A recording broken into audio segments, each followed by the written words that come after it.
sociedad anónima, un poquito contratos y sociedad anónima, y que es el video que es el que espero que le pongan más ganas hasta el 5 de febrero, y una cartilla y listo. O sea, nos quedan 3 actividades más, o sea, estamos muy próximos en febrero ya a entregar notas, o sea, ya llegar al final del semestre, entonces no podemos retrasar, porque pues a nosotros nos exige una entrega de nota en una fecha, se abre el sistema y tenemos que cumplir. Quería preguntarle a los que están acá mientras llegan los demás compañeros, ¿alguna duda con las notas entregadas en diciembre?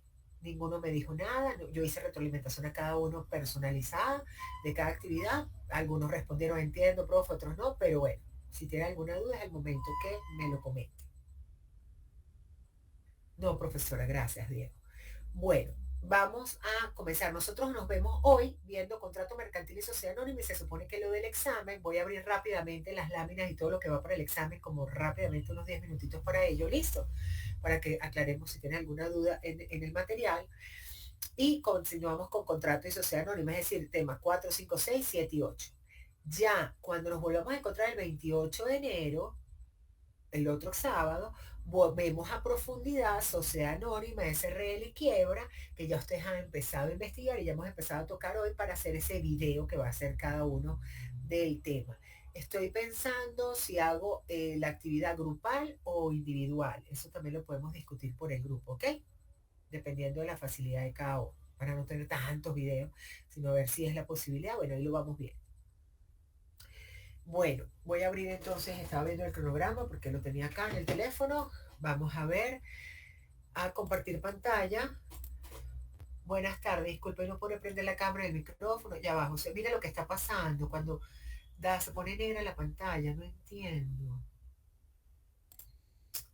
Están viendo que se compartió una pantalla negra con la otra, no entiendo de verdad. Miren cómo se me pone, sale una cosa negra, no sé si ustedes la están viendo allí. Qué broma, de verdad, no entiendo qué pasa. Chicos, me tapa la pantalla, déjenme reiniciar mi computador otra vez, ¿sí? Un minuto, por favor. Listo, perdón. En este mismo enlace, esperen. El derecho mercantil como ciencia jurídica. Eso es un resumen de los antecedentes históricos que invito a que hayan leído. Ahí tienen material en el libro. Está Barbosa, Eloy Lares Martínez, todos estos, Eloy Lares de administrativo, perdón, Goldsmith, todos estos autores de derecho mercantil que ustedes pueden revisar. Como ciencia nace en ese momento. Y allí entonces empezaban, primero era una actividad como indigna para la nobleza. O sea, la nobleza era una cosa, el comerciante no era algo muy digno. No como ahora, que en todos lados soy comerciante, o sea, muy digno, ¿no? Se crea ya como profesión, se empiezan a crear lo que se llaman corporaciones, nacen los cónsules estatutarios, estatutos y sobrecónsules, eso es como un tribunal, porque eran los cónsules los que decidían cuando había alguna disyuntiva, como los jueces, cuando había alguna disyuntiva entre yo le compré, yo le vendí, entonces iban ante los cónsules a resolverlo, los estatutarios creaban estatutos, dictaban, lo escribían, eran como los escribientes, y sobrecónsules eran los que supervisaban, era como un juez superior. Entonces mira que ya empieza a haber una institucionalización del derecho mercantil, nacen normas por la costumbre, esas eran las que yo les explicaba que dentro de las fuentes del derecho, el derecho mercantil es uno de los de la fuente principal siempre va a ser la ley, pero la costumbre y el derecho civil también son fuentes relevantes en el derecho mercantil, que es el derecho de los comerciantes, surgen las ferias, en ese momento se empieza a realizar la feria de comerciantes. Ya posteriormente empieza a surgir la comenda, que es la encomienda, que uno mandaba cosas, la letra de cambio, que es un título, valor, el registro de comercio, es decir, de las sociedades, hasta que ya se empieza a codificar en el siglo XIX, ya empieza a haber un código de derecho mercantil, ya un código que regula la materia. El primer código fue el francés, que de hecho nuestro código es de inspiración francesa. Bueno, aquí hay unos antecedentes históricos, hay un video allí de qué es el derecho mercantil, que por favor véanlo. Este, aquí hay unas preguntas que les invito a hacer de reflexión, por ejemplo, si hoy día hay una separación entre economía y moral, es decir, que importa lo económico y se deja de lado la moral, los valores al momento de hacer negociaciones, o qué opina usted, hay despersonalización en el comercio actual. ¿Alguno de ustedes que me pueda dar respuesta a esto que ustedes piensan según lo que han investigado? ¿Ustedes creen que actualmente hay una separación entre economía y moral? ¿Quién quiere participar? Recuerden la moral como esos valores, ¿sí? De la sociedad establecidos. Recuerden que está la ética y la moral, que ya hablamos de eso, de la mano, los valores morales que va muy de la mano del derecho en sí mismo. A ver, ¿quién quiere participar? Piensen. Cuando pensamos en moral y pensamos en comercio, moral y economía, ¿qué opinan? Lo que se les ocurra, no hay problema. A ver, ¿qué opinan? Diego, a ver, Diego. Pues yo considero que sí hay una cierta, hay cierta separación entre ambas, entre la moral y la economía, debido a que actualmente se puede ver cómo siempre se busca, o sea, siempre se busca aprovecharse de las otras personas, tal vez teniendo eh, ganancias mucho mayores de las cuales deberían, lo cuales alteran mucho el mercado.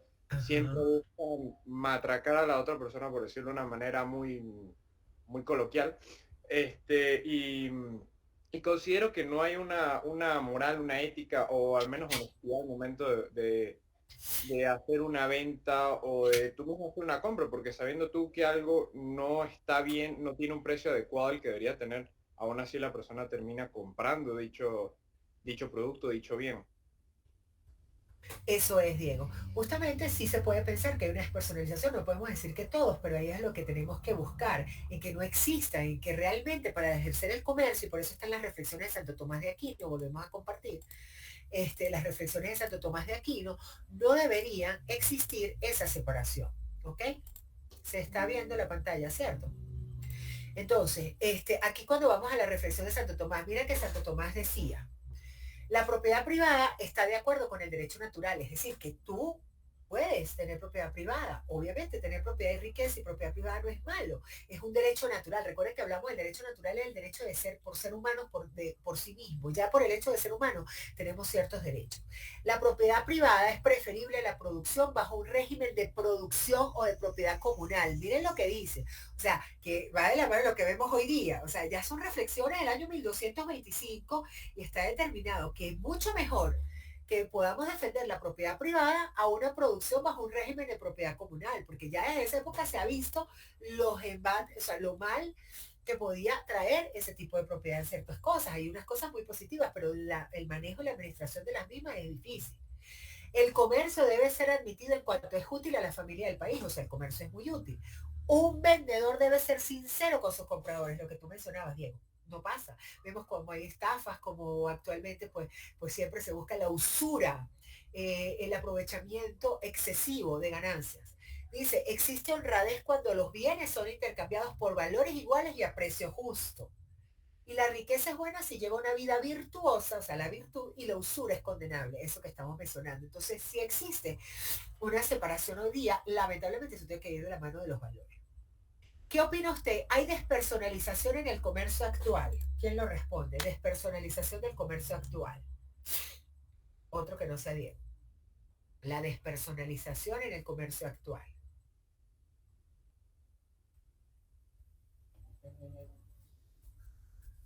¿Sí?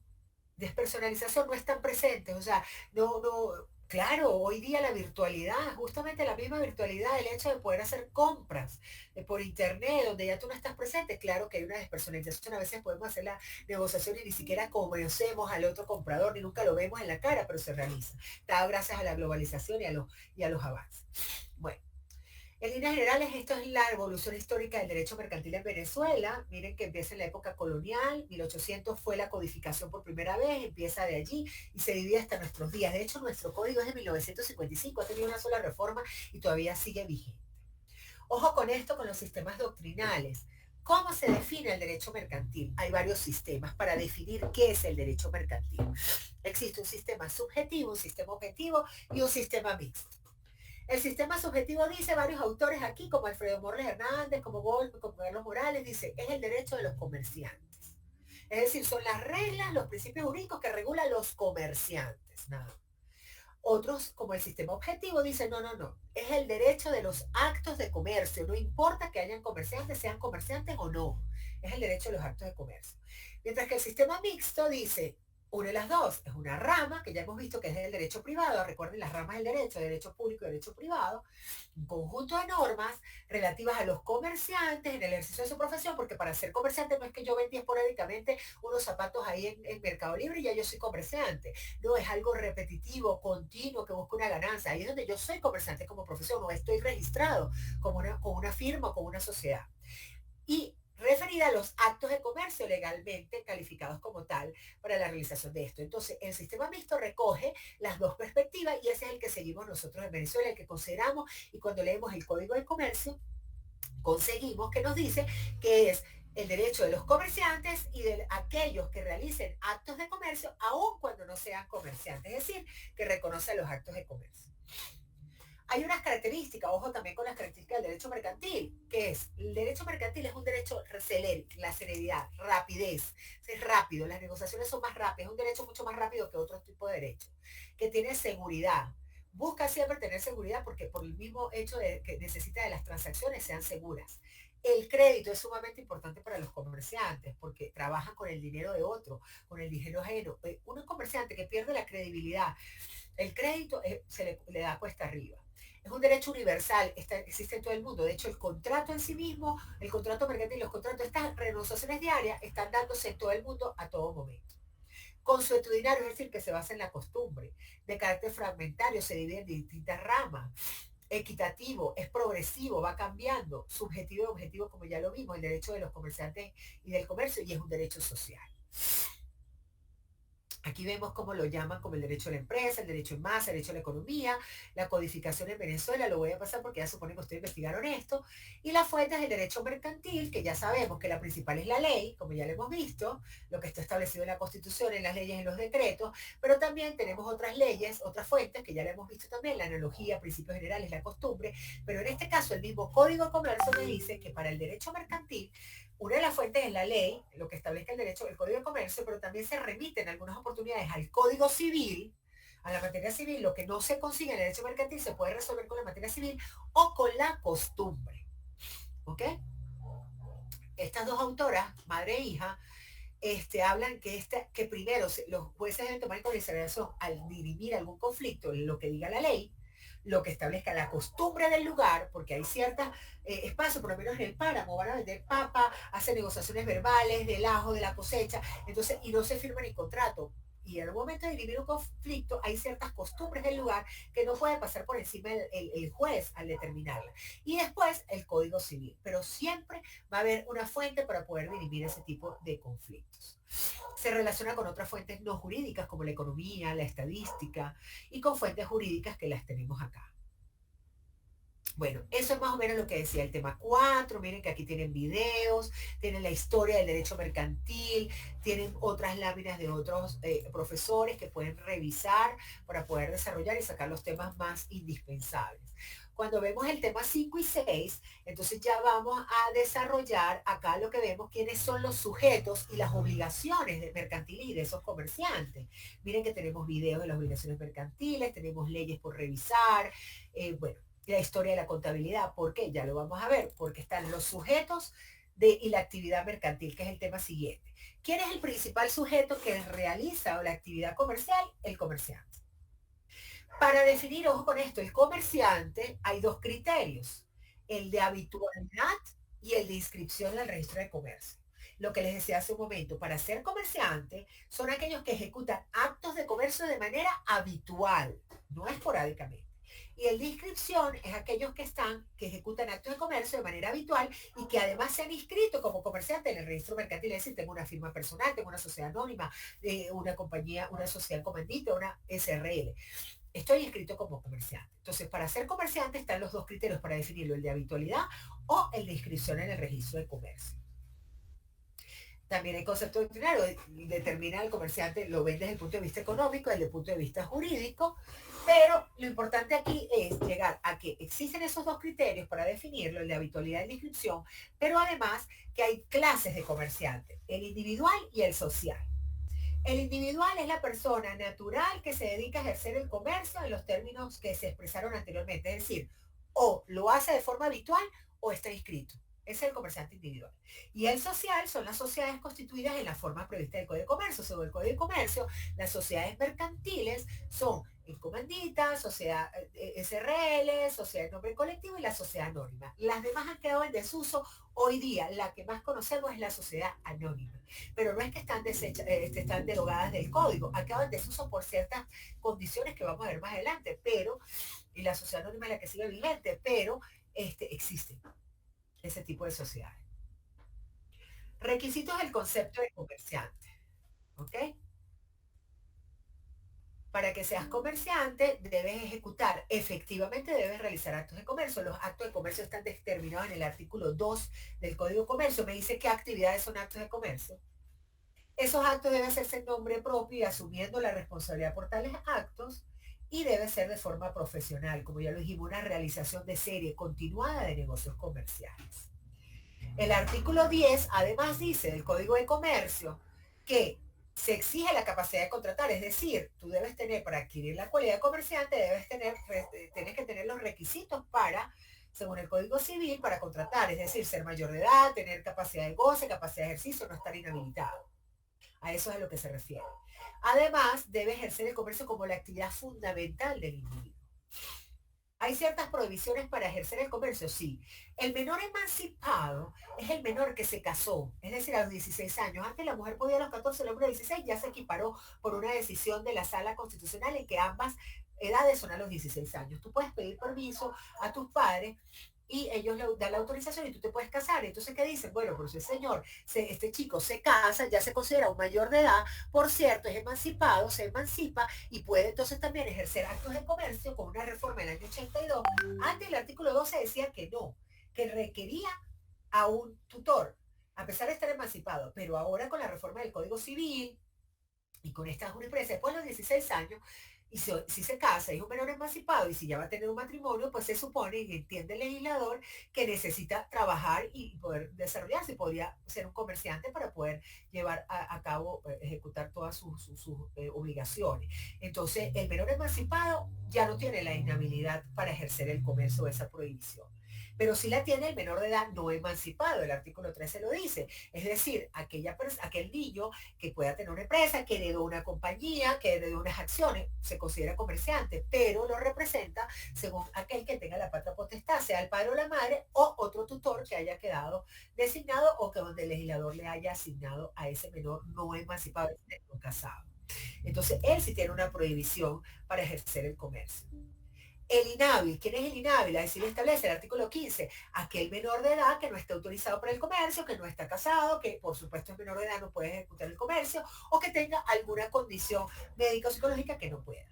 La mujer casada, antes del 55, la mujer casada requería autorización del marido, ¿sí? Ahora hoy día ya la mujer no requiere autorización del marido para poder ser comerciante, constituirse como comerciante. Sin embargo, sí requiere que en caso de comprometer bienes, esté autorizada por el esposo sin separación de bienes. Pero ya la mujer casada no tiene esa prohibición como tal. Entonces, todo este tema se refería a cómo, a más o menos a todo lo que es las inhabilitaciones o incapacidades que puedan haber en el ejercicio del comerciante. Las entidades públicas, es decir, el Estado, las alcaldías, gobernaciones, ¿son comerciantes? No. Ellos no adquieren la cualidad de comerciante aun cuando realicen actos de comercio y quedan sometidos a la jurisdicción mercantil y todo, pero no son considerados comerciantes por su forma, por su misma personalidad jurídica. Hasta aquí, ¿vamos bien? Con un repaso rápido de lo que ustedes han investigado, lo que es el derecho mercantil, los comerciantes, o hay dudas o preguntas. Por favor. Si tienen dudas o preguntas, bueno. Si no hay dudas o preguntas, continuamos. Cuando hablamos de agentes mediadores del comercio, son personas o profesiones que están allí para ayudar a los comerciantes a la consecución de esos actos de comercio. Entonces, por ejemplo, están los corredores de seguros, los agentes de comercio, que ayudan a los comerciantes a facilitar esa conclusión de los contratos. Están aquellos también que son los venduteros, ¿sí? Venduteros, que son aquellos que subastan, venden en pública el moneda, le ayudan a hacer subastas, por ejemplo. En resumen, ustedes van a leer a profundidad todo esto. Y están también En este caso, los factores y los dependientes de comercio. ¿Quiénes son los factores? Los factores son los gerentes de las empresas, los gerentes de los establecimientos que también ayudan a esa consecución y los dependientes, los trabajadores que ese comerciante necesita o requiere para ayudar a la consecución de sus negocios. ¿Ok? Bueno, eso es lo que van a conseguir allí. Aquí dice leer un modelo de constitución de factor de comercio, el que lo quiera hacer no lo tiene que traer a la clase anterior. Y aquí está lo que son los actos de comercio, como les digo, se van a ir a lo que es un acto de comercio. Hay varios tipos de elementos subjetivo, objetivo. Hugo Marble lo define muy bien,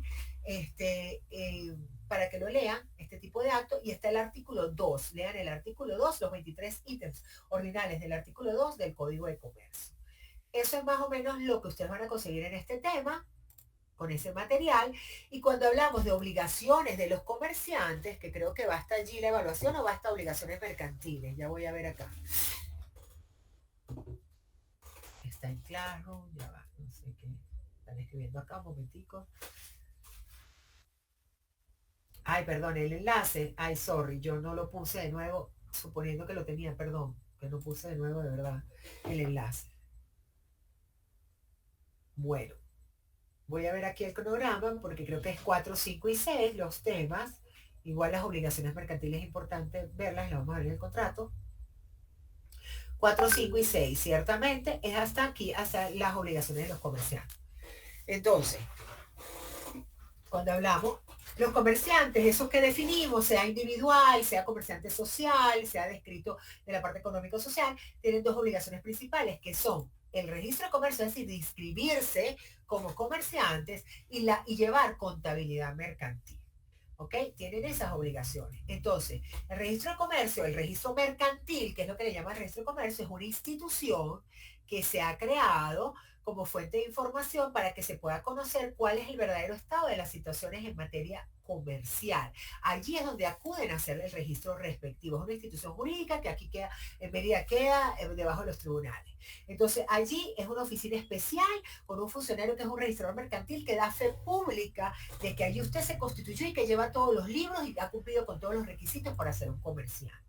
La historia del registro mercantil comienza en el año 53. El primer registro mercantil era en el Distrito Federal. Antes había que trasladarse al Caracas, al Distrito Federal. Después empezó a haber, y Héctor Esteves fue el primero. Después fue una descentralización en todos los estados del derecho mercantil. Se amplió la jurisdicción y ahí lo dice. Por acá, el objeto, que es la inscripción de los comerciantes individuales y sociales, la inscripción de los representantes o agentes comerciales, la publicidad de los actos, es decir, ahí hay que publicar. Usted cambió, asignó acciones a la empresa, usted tiene que hacer un acta de asamblea donde hubo ese aumento de acciones y eso se lleva a publicar. Porque esos son documentos públicos. El comerciante, cualquiera que vaya al registro mercantil puede conocer el estado de cualquier empresa y es su obligación hacerlos públicos para conocer cuál es el estado, cómo están las cuentas, quiénes son los socios, qué cambios ha tenido y cada uno lleva un expediente.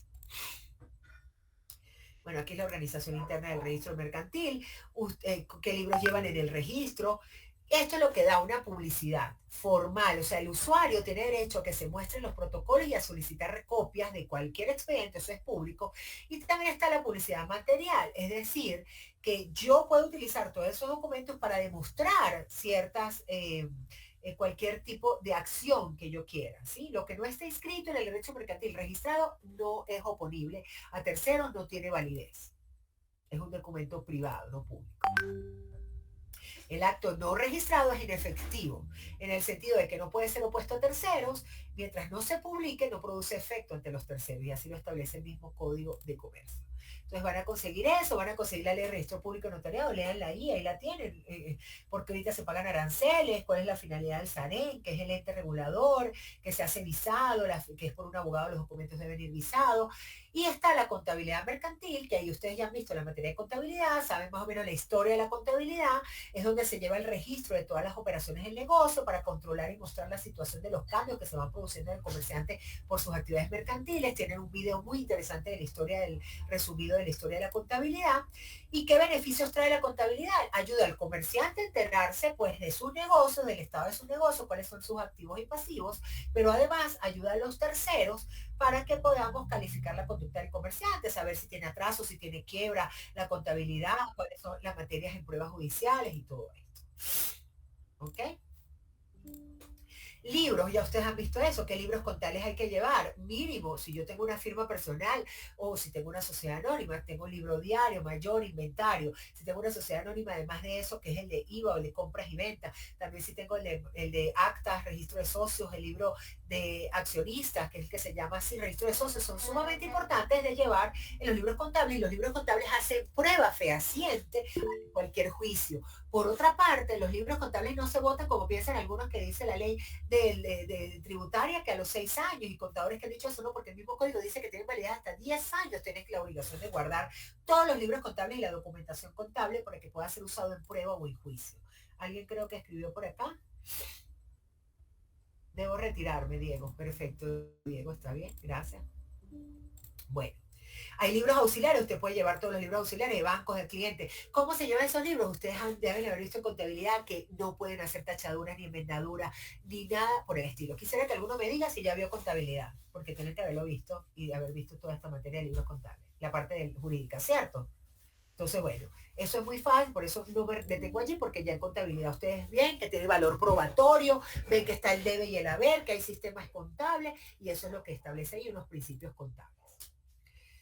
No sé si lo de las normas está actualizado, pero bueno, tiene un valor contable. Lisaúl Barbosa, un autor que es muy reconocido también, habla de que hoy día la tecnología se ha apoderado, es un medio para llevar rápidamente ya los libros contables, no como antes, que eran a mano. Sin embargo, los libros informáticos también tienen que ser registrados, autorizados en el registro mercantil y son sellados, es decir, lo que le llaman habilitados. Y hay sanciones en caso de incumplimiento de los libros contables. Aquí se definen algunas acciones, un ejercicio, si quieren revisar el Código Orgánico Tributario de cuánto pueden ser las sanciones, un caso práctico para cuando lleguen a tributario ya más o menos tengan una idea, y se hacen ciertas preguntas que les invito que una vez que los hagan, pues digan si es verdadero o falso, que estudien, las respondan para, pues le puedan ayudar para el examen.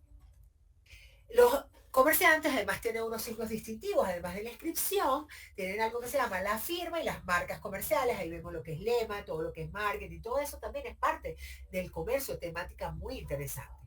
Y las sociedades las tenemos definidas en el artículo 201 en adelante, lo que es el nombre colectivo, la sociedad comandita, la sociedad anónima y la de responsabilidad limitada. Eso lo podemos ver allí. Hay una diferencia entre razón social y denominación social. La razón social es para aquellas sociedades en nombre colectivo y comendita, mientras que denominación social, ese nombre de fantasía que se pone como calzado Pepita C.A., ese nombre fantástico es la denominación social si es una compañía anónima, se llama que es denominación social o SRL. Mientras que en el otro son razón social porque lleva el nombre de la persona, dice calzado Pepita de Gretel Ostoich, entonces ya ahí sabemos que es razón social y de una vez es personal, es el nombre colectivo o es comandita.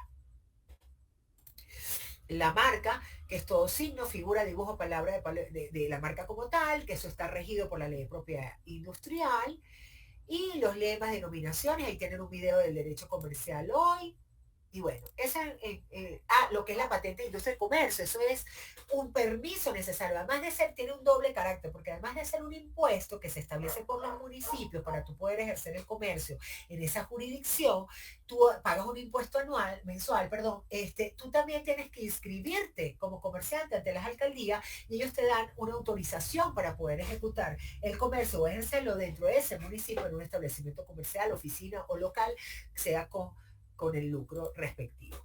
Entonces, ¿qué regula? Actividades industriales, comerciales o de servicios, ¿ok?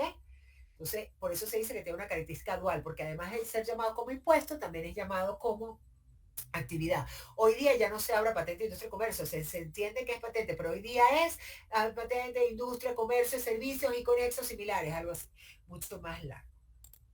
Bueno, por acá, ¿qué más van a conseguir? Bueno, eso es lo que van a conseguir y requisitos comunes para la inscripción en caso de, para sacar la patente o esa autorización ante el municipio. Eso es lo que ustedes tienen que investigar a profundidad, señores, para la evaluación, ¿sí? Fue rápidamente viendo el material para que ustedes puedan comprender eh, de qué se trata, qué era el material, que tienen allí todo para investigar a profundidad. Preguntas, por eso dije, voy a tomar unos minutos, 10, pero me pasé para ver lo que iba el material. Ninguna. ¿Preguntas algo del material? A ver, Jennifer. Bien. ¿No? Bueno. Entonces, el tema que vamos a empezar a desarrollar o a desarrollar hoy tiene que ver con lo que son las obligaciones mercantiles. Ahí lo van a ver, tema también, parte del tema 6 y 7. Cuando nosotros hablamos de obligaciones mercantiles, son esas obligaciones que tienen los comerciantes. Además de esas obligaciones como comerciantes, hay obligaciones mercantiles establecidas cuando empieza a haber actividad comercial. Entonces, ellos realizan negocios jurídicos. ¿Y qué es un negocio jurídico? Es una declaración de voluntad capaz de producir efectos. Es decir, son actos voluntarios que realiza el comerciante de acuerdo a la norma que así lo permita y además que busca con un negocio jurídico crear, conservar, modificar, transferir derechos de una relación jurídica. Ya nosotros sabemos que se dan relaciones jurídicas entre sujetos de derecho. Entonces, entre persona, persona, persona, cosa. Entonces, pero él lo que busca es o crear ese vínculo, modificarlo, transferirlo en una relación jurídica. ¿Ok? Obligaciones mercantiles se da un vínculo. Cuando hay una negociación, se crea un vínculo entre dos o más personas determinadas, en lo cual una parte queda obligada respecto a otra para dar, hacer o no hacer alguna cosa. Ya nosotros hemos puesto el ejemplo, si yo hago una compra-venta, por ejemplo, hay una parte activa y una pasiva. Comprador-vendedor. El vendedor tiene la obligación de dar la cosa y de mantener el precio y darlo en buenas condiciones y responderme en caso de que la cosa esté dañada, viciada. Y el comprador que tiene la obligación de pagar el precio que fue establecido, estipulado y en las condiciones que fueron estipuladas. Entonces, hay una parte activa, una parte pasiva, una que tiene una obligación de dar, otra de hacer, puede ser de dar o de hacer, perdón, una obligación. Él paga el precio, el otro entrega la cosa. ¿Ok? Siempre hay ese vínculo obligacional. Por eso les decía, pueden haber obligaciones de dar, como enajenar, vender, restituir, pagar. Pueden hacer obligaciones de hacer, es decir, presto un servicio, eso es que hago algo, o hasta de no hacer, abstengo de realizar determinado hecho, es una obligación que se establece. ¿Cómo se va a generar ese vínculo entonces, ese negocio, ese vínculo jurídico? Se genera por todas estas cosas. Puede ser por un contrato, que es la principal, que es la que vamos a ver y la que ustedes van a desarrollar también en la clase siguiente, un contrato mercantil. Puede ser por un contrato, puede ser por una gestión de negocio, por alguno de los intermediarios, puede ser hasta por un hecho ilícito. Usted puede quedar comprometido hasta por un hecho ilícito. Imagínese que Dios guarde, va manejando, atropelló a alguien, no tenía la intención, es un accidente, ¿sí? Es un delito, es un hecho ilícito, matar a otro, así sea de forma culposa, y usted quedó comprometido a un pago, a un resarcimiento de daños, por un enriquecimiento sin causa. Hasta pueden pagarle a usted de más unos intereses que no le correspondió, usted se los ganó, es un enriquecimiento ilícito, usted no tenía por qué utilizar ese dinero que le cayó de más en la cuenta, entonces resulta que usted queda comprometido porque era un enriquecimiento sin causa, a usted no le correspondía, eso es un delito. O un pago indebido, alguien le dice un pago indebido, usted puede quedar comprometido obligado. Entonces, imagínense que puede ser de muchas maneras, pero el principal es por un medio de contratación. ¿Cómo se crea ese vínculo? Puede crearse de naturaleza civil o de naturaleza mercantil. Cuando la naturaleza civil, yo creo un vínculo, por ejemplo, con el matrimonio, ya yo creo un vínculo de naturaleza civil en ese momento. De naturaleza comercial o mercantil cuando hago una venta. ¿Ok? ¿Qué efectos tiene que se cree ese vínculo? Pues ahí tienes que cumplir. Y puede ser el cumplimiento o voluntario o forzoso. Ideal que sea voluntario. Y si no están los entes correspondientes mercantiles para hacerle a usted o los tribunales respectivos para que usted pueda accionar todo el derecho que tenga y sea obligado al cumplimiento. ¿Cómo se extinguen las obligaciones? O sea, se creó, se hizo el contrato, usted pagó voluntariamente o forzosamente o no lo hizo, ¿cómo se extingue? Por el cumplimiento mismo se extingue, ya esa obligación se extinguió. Por condonación, condonación significa perdón, te perdonaron la deuda, entonces ya por ahí se extinguió el vínculo. Por novación, novación es que nace una nueva obligación, se cambia un contrato por otro nuevo y ahí entonces queda extinguido el anterior y nace uno nuevo. Por prescripción, que es otra forma de extinción de las obligaciones mercantiles, es decir, que pasa el transcurso del tiempo, no se accionó el transcurso del tiempo, ninguna acción, valga la redundancia, para poder hacer valer mi derecho, y se dice que después de 20 años, 30 años, 40 años, usted ya, o 5 años esa acción prescribió. Eso lo va a establecer la norma dependiendo de cada tipo. Entonces, por ejemplo, los impuestos que no se paguen al CENIAT, en algún momento determinado pueden prescribir a los 6 años. Y si el SENAT no accionó para que usted pagara en ese tiempo, ya pasado los 6 años y te viene a cobrar a los 7, tú puedes alegar prescripción de la deuda. Usted dice, no, prescribió por el tiempo. Ya pasó el tiempo que usted tenía para cobrar. ¿Ok? No se puede confiar en eso, porque eso no casi nunca pasa, pero puede ser. Las obligaciones mercantiles se prueban, entonces tenemos que trabajar aquí de la mano el Código Civil, que ustedes lo tienen allí, el Código de Comercio. Hay pruebas. ¿Cómo se prueba? Los documentos, o sea, todos los documentos, por eso les decía, todos los documentos que ustedes tengan, los contratos, la firma, los contratos con los trabajadores, las facturas, todo eso tiene que estar resguardado, tiene que seguir allí porque son pruebas. Los documentos públicos son aquellos que pasaron por alguna autoridad pública y ustedes en esos artículos del Código Civil lo van a leer, que fueron registrados, que pasaron ante un juez, que pasaron ante una notaría, ante un registrador, son documentos públicos, es decir, que hubo alguien que certificó la existencia de todo lo que allí se establecía, son plena prueba en un juicio, plena prueba para demostrar obligaciones o extinción de las obligaciones mercantiles. Y existen también documentos privados como el extracto de libre corredores, facturas, correspondencia, telegramas que también tienen pruebas, tienen otra forma distinta en el derecho para ser valideras en un juicio, para hacerse valer, porque podrían ser falsificadas o no, lo que no se considera un documento público. Se entiende que el documento público tiene plena validez porque ya fue certificado y verificado por un registrador, un juez o por, ante quien se presentó, o un notario en un momento determinado, mientras que el documento privado tal vez no tenga validez, pero no significa que no valga en un juicio, simplemente que tiene otro proceso para hacerse valer, pero por eso tienen que conservarse los documentos.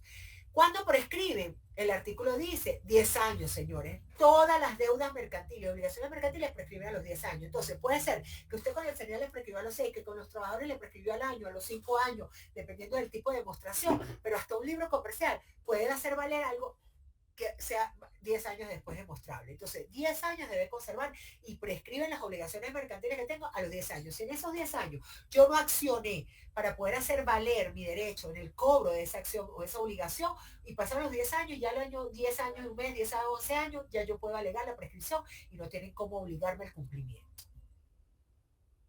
Hay videos sobre eso y vamos a entrar a los contratos mercantiles. Por favor, paro acá. Preguntas, señores. Ninguna, están todos muy sabios o iluminados. No hay ninguna duda de lo que he dicho. Todo está perfecto o no. A ver, ¿qué preguntas les nace aquí? Con las obligaciones, con lo que hemos venido a hablar. Bien. Bueno. Contratos mercantiles. Importante es que si nosotros leemos previamente la clase, obviamente vamos a entender mucho más y tenemos muchas más preguntas que se van abriendo allí. Contratos. Es el acuerdo de voluntades. Siempre va a haber una iniciativa, una propuesta y una aceptación expreso tácita. Yo digo, te vendo esto, inicio, es una propuesta en tanto precio, acepto, sí o no acepto, expresa o tácitamente lo acepto. Eso es un contrato. El artículo 1133, perdón, del Código Civil me dice que es todo acuerdo de voluntades que busca crear, modificar, transferir o extinguir una obligación mercantil. Entonces, el concepto de contrato lo conseguimos en el artículo 1133 del Código Civil. Un negocio bilateral que tiene naturaleza jurídica, mercantil, y que en el caso de los comerciantes está el contrato civil, como un contrato de arrendamiento para el que hace el estudiante con una habitación, o que hago yo con mi tía, o puede haber un contrato de matrimonio que es civil, puede haber otros tipos de contratos que es civil, pero los contratos mercantiles deben versar sobre actos de comercio, es decir, sobre aquellos ordinales del artículo 2, esos 23 ordinales que ustedes van a investigar en el Código de Comercio. Debe relacionarse entre comercio y debe darse entre comerciantes. Al menos una de las partes debe ser un comerciante, sea individual o social, que está registrado o que tiene el criterio de habitualidad que mencionamos hace rato cuando vimos lo que era el comerciante. Entonces, del artículo 107 al 132 del Código de Comercio, lo que ustedes van a leer sobre lo que son los contratos, las clases de contratos, ese negocio jurídico, cuándo son valederos o no. Entonces, debe versar sobre actos de comercio y al menos una de las partes debe también ser comerciante y es comerciante el que realiza actos de comercio de manera habitual o está inscrito como tal en el registro de comercio. Clases de contratos. Igual que los civiles en materia mercantil, existen diversas clases. Nominados e innominados, es decir, contratos que se dice cuáles se describe en la ley cómo es ese contrato, cuál es el nombre, compra-venta, arrendamiento mercantil. Cuando digo arrendamiento es porque alquila un local, es un contrato mercantil, nominado, de arrendamiento, bilateral, oneroso, real, principal, y ya les voy a decir por qué. Entonces, nominado, la misma ley me dice cuál es el nombre de ese contrato. Y nominado no hay un nombre especificado, sino por analogía se puede realizar. Unilaterales y bilaterales, cuando se da la manifestación de una sola de las partes o bilaterales de las dos partes. Generalmente en los contratos debe haber una iniciación, una aceptación, dos partes. Los contratos unilaterales no necesitan la aprobación del otro. Por ejemplo, no necesita la aceptación del otro en el caso de un testamento. El testamento, el testador es el que dicta el testamento, el que deja sus bienes, no necesita pedirle permiso ni al que le va a dejar ni a dónde lo va a dejar. Solamente él va y declara su voluntad a quien lo deja. Eso es unilateral. Mientras que en la bilateral, que son este tipo de contratos, se necesita la iniciación y la aceptación que mencionábamos hace un momento. Gratuitos y onerosos. Es decir, no se paga como un comodato. Los comodatos se supone que son gratuitos. Yo te presto esta cosa, tómate la presto, tú me la regresas en las mismas condiciones en el tiempo establecido, no te cobro nada. Oneroso si te cobro un alquiler, un cano de arrendamiento, tú me pagas la compra-venta, tú me das un precio, un pago. Onerosos.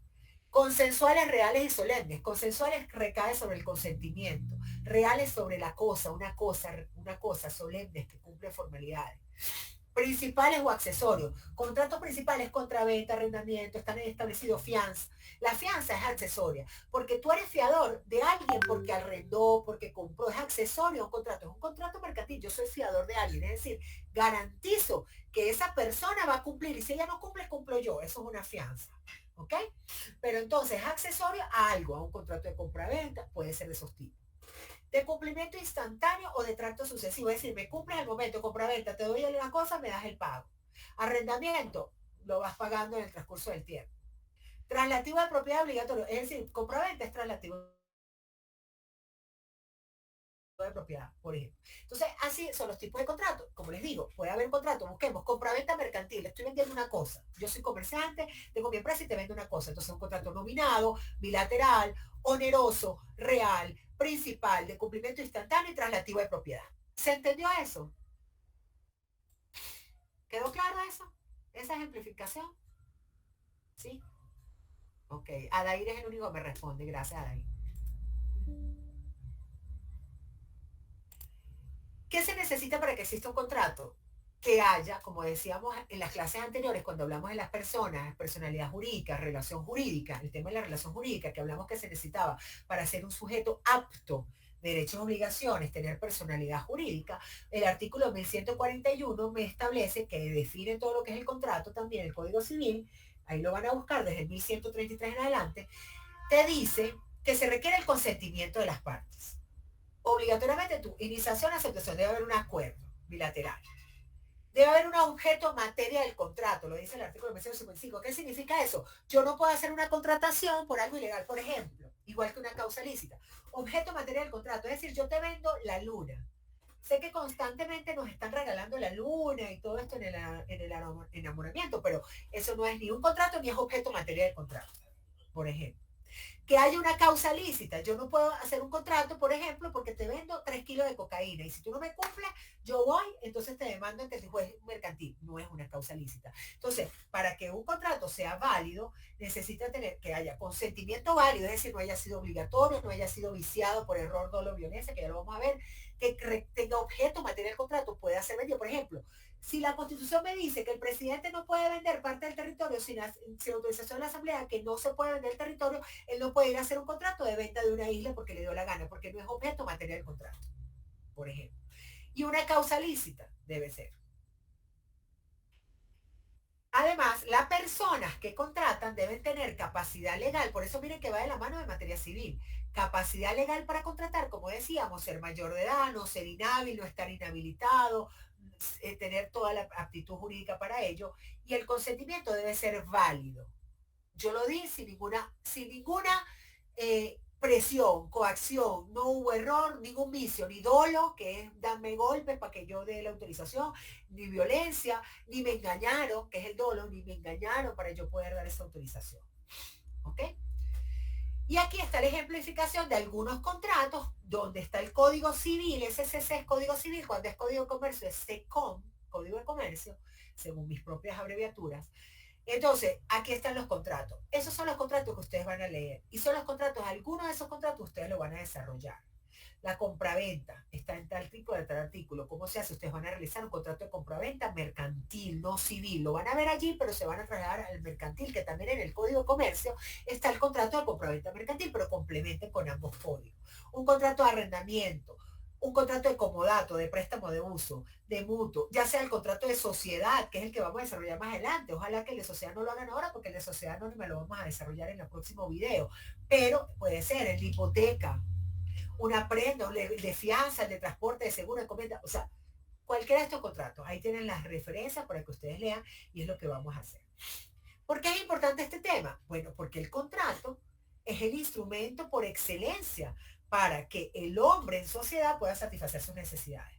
Yo voy, compro comida, un contrato de compraventa, de alimentación, de arrendamiento, del día a día, de los servicios públicos, así como el derecho en sí mismo es importantísimo para que el hombre pueda satisfacer sus necesidades.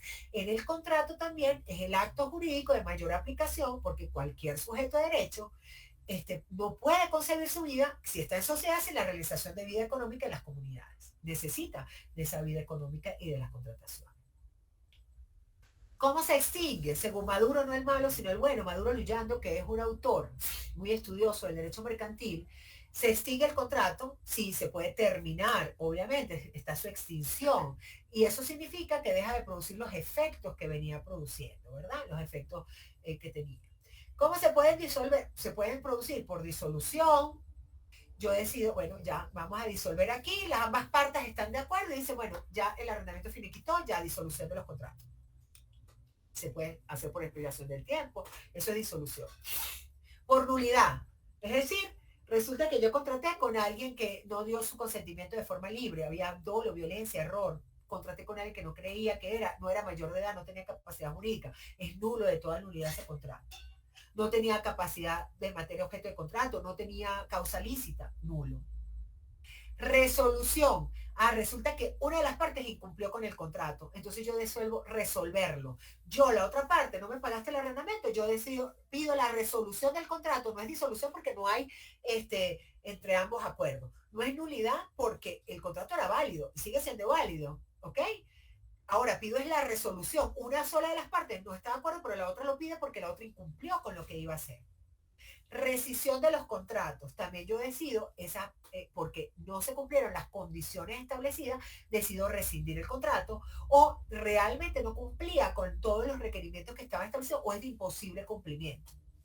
O revocatorio, también puedo decir la revocación de los contratos. O sea, mira, ya yo tenía este contrato de arrendamiento, este poder, me lo dejaron, lo voy a revocar. Yo te dejé este poder para gerenciar o te nombré factor de comercio de mi empresa, te voy a revocar ese poder. No es disolver, te lo revoco, porque yo era la única que tenía la autorización para dártelo, ahora yo te lo revoco.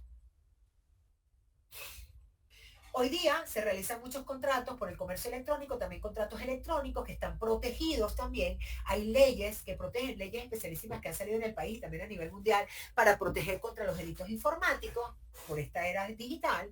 Está la ley orgánica de precios justos, que la deberían revisar, la ley especial de delitos informáticos, la ley de mensajes de datos y firmas electrónicas, si yo quiero utilizar firmas electrónicas para que sean válidos y pueda firmar aquí un arrendamiento en China en este momento, como mi firma electrónica pueda ser válida, sí está, existe hoy día y constituye un documento probatorio también esos contratos electrónicos, se ha cumplido con todos los requerimientos.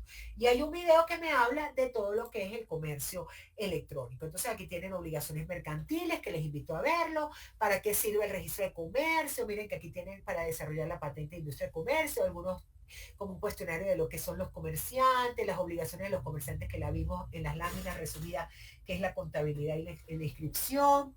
Tenemos jurisprudencia sobre qué son los actos de comercio, la historia de la contabilidad, qué son las ferias, el valor de la informática, lo que vamos a ver para el registro contable.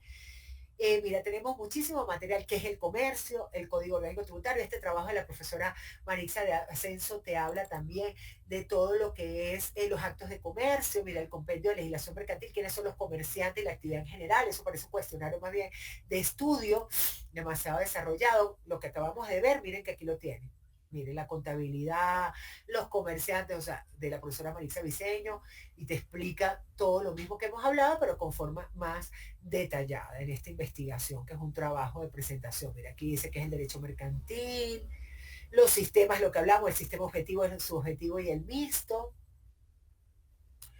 Bueno, aquí consiguen todo el material. El sistema del Código de Comercio venezolano, que es mixto, como les decía, mira, le dice, el derecho es la rama del derecho privado, integrado por principios legales y doctrinarios, dirigidos a disciplinar la actividad comercial como una serie coordinada de actos y al comerciante en su comportamiento profesional.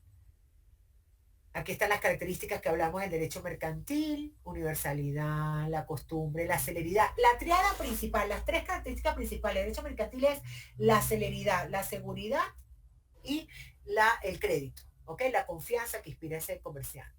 La fuente, mira, está toda la temática, o sea que no hay excusa para decir que no tenemos el material de la evaluación respectiva. Luego nosotros, bueno, aquí tenemos el tema de los contratos, que es el que acabamos de ver.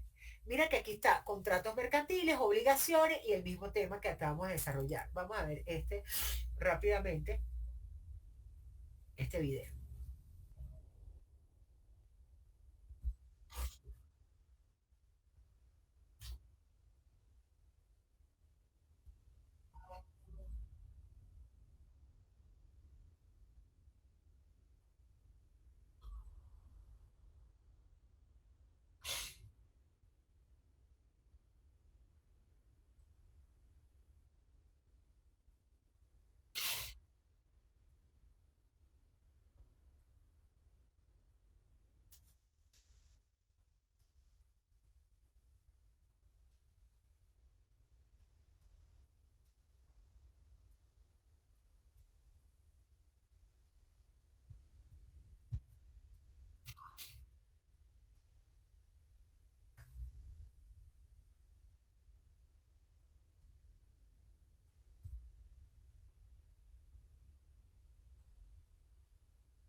Bueno, entonces ahí vieron que volvemos a hablar de todos los tipos de contrato, cualquiera de ellos ustedes pueden escoger para realizar el modelo de contrato mercantil donde va a aparecer el nombre de ustedes, no es copiar y pegarlo, sino el nombre de ustedes, sus datos como una de las partes del contrato y lo van a ir adaptando según lo que sabemos o hemos visto. Y aquí está lo que son las obligaciones mercantiles de los comerciantes.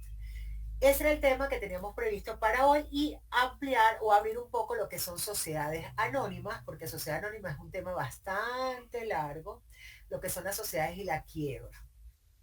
Pero yo creo que va a ser como mucha información. Yo creo que lo que invito es a que hagan el contrato y empecemos a desarrollar sociedad anónima ya la semana de arriba, la semana siguiente, todo lo que es sociedad. O sea, cuando volvamos a encontrar, ya ustedes deben haber leído sobre sociedades anónimas, qué son las sociedades anónimas, alguna parte de este material. Aquí están los temas de las sociedades mercantiles, ¿sí?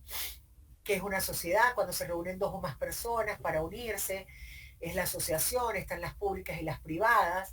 Nosotros nos vamos a dedicar aquí a las sociedades aquí 200 y 201 del Código de Comercio, eh, que son los tipos de sociedades que vamos a definir, la de comandita, eh, aquí está 201 comandita, nombre colectivo y la anónima, que es la que me importa que ustedes desarrollen. Pero también está otro tipo de asociaciones como las cooperativas, aquí están las obligaciones de registrarte como que es parte de la obligación del registro de la sociedad.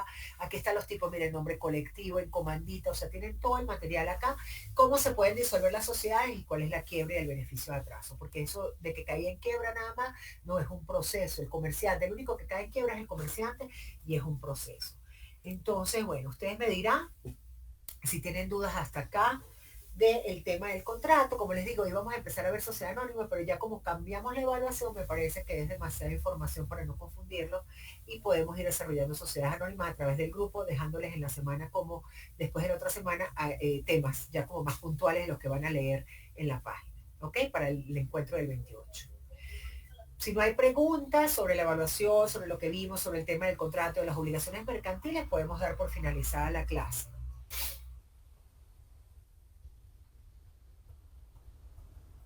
Profe, Adair. la evaluación es para el próximo domingo, ¿cierto? Sí, porque después me escribieron solicitándolo, después yo vi que estaban como muy perdidos en el grupo, de verdad como que todavía con la parte de sembrina incorporada, de verdad muy perdidos, entonces bueno, la idea es que salgan bien, es una evaluación, sí, entonces la vamos a dejar para el otro domingo en las mismas condiciones, a las 8 de la mañana cuentan en su correo con la evaluación individual, tienen todo el día para ello, una sola oportunidad para tener bastante señal y todo para poder contestar y ya, lo que se escribió en la guía. Esta guía de esta semana igual sale el lunes, que es la que habla de los contratos, ¿sí? De la actividad del contrato, del modelo del contrato. Nos volvemos a encontrar, Dios mediante, el 28 para hablar y desarrollar el tema de sociedad y quiebra. O sea, de aquí al 28, ustedes tienen que haber ya leído sobre sociedades anónimas porque es muy largo, ¿sí? Para no abarrotar. Listo, ahí. El tema de contratos, ¿cómo es que lo cómo es que lo va a evaluar? O sea, Ahí lo ellos, dice que es presentar un modelo de contrato, algún tipo de contrato con tus nombres, con tus características, pero uno de esos contratos que vimos, que hablaron allí, tú escoges uno y lo presentas. Es redactar un contrato. uno, uno en específico del que Ajá, más, el que te llame la atención, pero tienes que leer todos los temas, buscar los tipos de contratos en la materia mercantil para que puedas. ok, Joanny, los profesor. temas son los que vimos hoy, los temas del examen 4, 5 y 6 y 7 que lo acabamos de desarrollar, que es el del contrato. ¿Okay? Ahí tienes el cronograma, puedes revisar el cronograma y ahí se especifican los temas, cómo se llama y qué se va a presentar y el día de evaluación, el cronograma que está en el grupo. Y en el aula también, cronograma de evaluación se llama. Y los tipos de contratos, a la orden, los tipos de contratos que puedas revisar, puede ser arrendamiento de mutuo de transporte, cualquiera de los que hablamos nosotros o los que vimos en el video. ¿Ok? ¿Alguna otra pregunta que tengan? ¿No? ¿Todo claro? Bueno, de verdad, muchísimas gracias por asistir. Y pues, como les digo, tenía previsto darles a Sociedad Anónima, pero creo que va a ser demasiada información para que se van a confundir mucho más entre el examen, contrato y sociedad. No, no me parece pedagógicamente correcto. ¿Ok? Darlo hoy. Entonces, bueno, podemos quedar para el 28. ¿Listo? Que tengan feliz fin de semana entonces. Muchísimas gracias. Hasta luego. Chao, profe. Chao.